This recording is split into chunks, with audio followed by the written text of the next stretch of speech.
আসসালামু আলাইকুম এভরিওয়ান, আশা করি যে যেখানে আছেন সুস্থ আছেন। আজকে চলে এসেছি আপনাদের জন্য আরেকটি নতুন ভিডিও নিয়ে।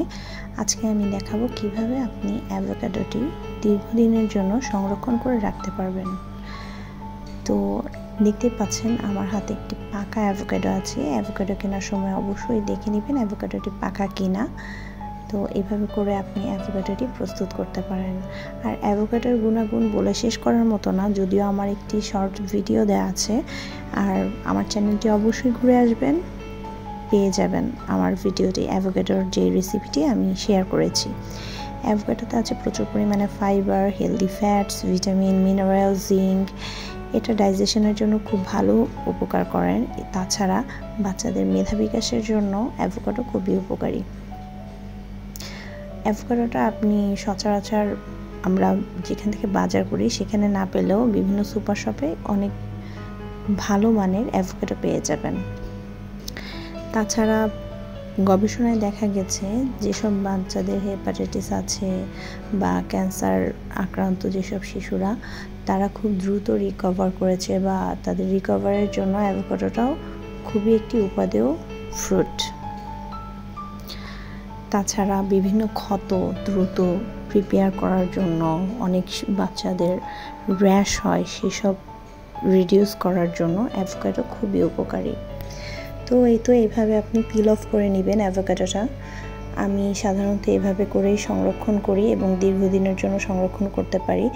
যেহেতু এটি একটু এক্সপেন্সিভ, সো অবশ্যই সবার দ্বারা এটি অ্যাফোর্ড করাও পসিবল হয় না। আপনারা চাইলে একটা দুইটা এভাবে করেও আপনি অ্যাভোকাডো কিনতে পারেন এবং দীর্ঘদিন আপনার বাচ্চাকে দিতে পারেন।